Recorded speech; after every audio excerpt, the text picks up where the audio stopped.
What's going on, everybody? My name is iRunShip, or Ship for short. Today we're going to be talking about my Battlemage build, or my Staff Dagger mobbing build. This is going to help you smoke through leveling and just absolutely dominate these events. I want to keep this as top level as possible so you have an understanding without getting through the minutia. We'll be talking about more of that minutia as I get into my bossing build and my PvP build. We could do all that stuff in the future, but for now I'm going to teach you how to use this class in mobbing, and it's really not that difficult to transition. As you can see here, you can have multiple skill setups and you can just switch between them easy peasy. Grab them all up and begin.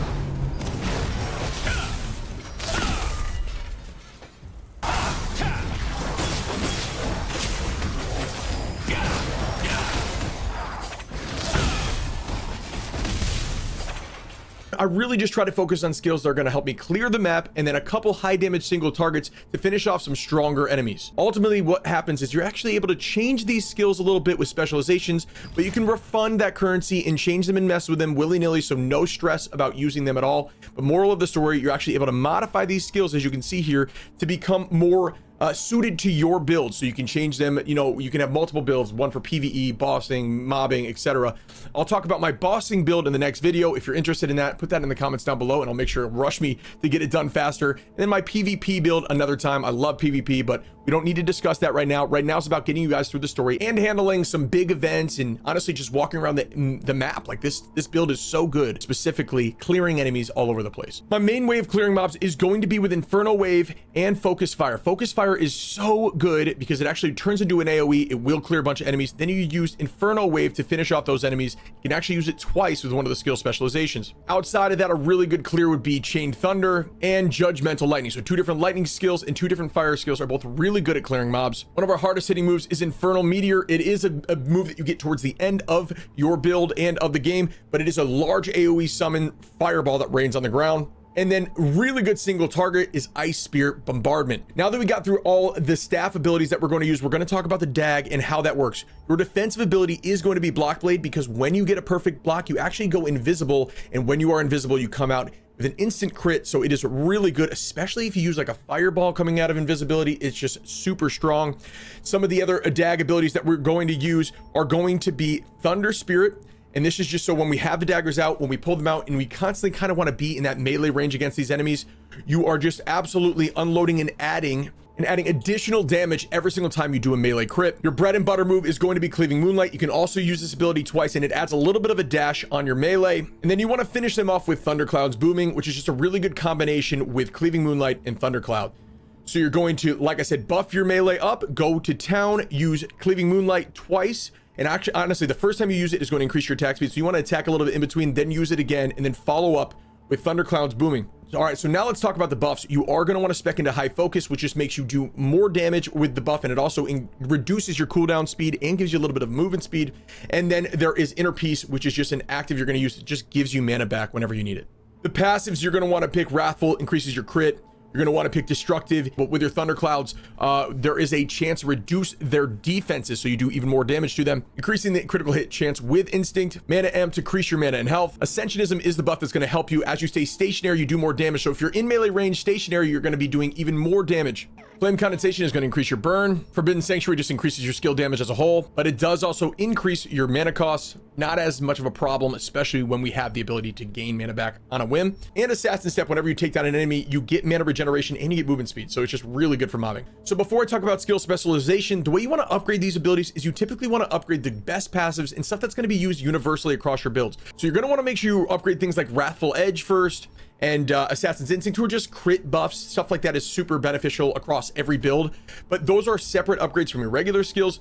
What you typically want to do is you want to get all skills to blue and then focus on getting the certain skills you want to purple, and then those skills through purple before you go back and get the blues back up to purple, etc., right? So in terms of how you want to upgrade your skills, I would be looking to upgrade things that are going to help your mobbing. I truthfully really like Focus Fire. That's kind of what I built this build around, and things like Chain Thunder are really good early on. Even things like Judgmental Lightning, getting those to blue soon and fast, because they do a ton of damage to a ton of mobs around the area. And then I chose to upgrade completely the passive that is going to decrease my cooldown, because I started leaning more into that magey style play. But if you want, you could stick towards the closer by upgrading things like Moonlight instead, and really leaning into the dagger style of play. Now let's talk about the specializations. For focus fire, you can see here I've got all of these specializations. I don't want to spend too much time killing you with what all these do, but I'll give you the moral of the story. You're going to get more of these specialization points over time, so you're not going to be able to just use them all immediately, but this is typically kind of what you want to upgrade and build into. Focus fire, you can see here I have the first 4, makes it so it does AoE, it goes faster, does more damage. Infernal wave is going to be an additional extra mobbing ability, and I just have it so I can use a consecutive use. Chain thunder changes the ability. It's actually chain lightning. It changes the ability to have a AoE thunder pool on the ground, or lightning pool on the ground, when you use it on everybody that it chains to. So it's just a nice AoE damage on the ground at all times.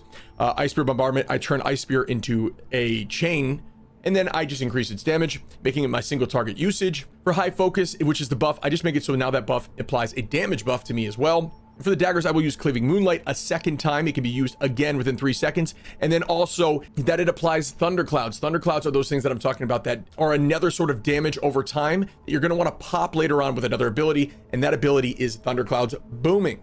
Going to pop all those Thunderclouds that are on top of the enemy. Thunderous Spirit is the buff that I'm going to use for my melee. And that just makes it so that I'm doing more damage with my melee, with my daggers, and increases the duration at which I can do that. And that's the rough breakdown. For stats, you can mess with these freely, so don't worry about it too much. Moral of the story and thing you need to know is that after 30, every single time you get 10 points, so when 30, 40, 50, 60, you start getting additional nodes. You can see here on dexterity, I got it to 40, so I do another 15 bonus damage instinctively on my build, and then my crit chance at 30 was increased by 100, the value of 100. But when you're adding points into this build over 30, they count as 2. So if I wanted to add another point onto dex, I would need 2 stat points in order for me to get to 40. Granted, I no longer get points to add into this build because I'm max level. Instead, that stuff comes from my gear, and that does not get affected by the double point method. Just have fun with this and mess with it to your liking. But damage is king for PvE. In terms of armor and stuff, early on, you're going to get some greens and blues that honestly, they're fine to use early on. Blues and greens don't really matter. Eventually you're going to transition to purples, but even now I'm still on the blue train. You're going to want to look for things, especially when mobbing, like crit damage and stuff of that sort. But just remember mainly that you're going to want to upgrade these various accessories because you can actually transmit them into other gear, and all the experience you put into one gear can go into another piece of gear. So you don't need to stress about upgrading those pieces of gear. Just do it. So that's going to be it for my PvE mobbing and map build, and honestly, it just does serious work. You are a battle mage out there, and you're a force to be reckoned with. If you like this kind of content, I plan on making a PvE bossing build, which honestly, I already have made, and it's disgusting. So do me a favor, put a comment down below if you're interested in seeing it. I'd love to showcase it. This is my baby. I'm not going anywhere from these 2 weapons, so keep it locked right here, and I'll see you guys very soon.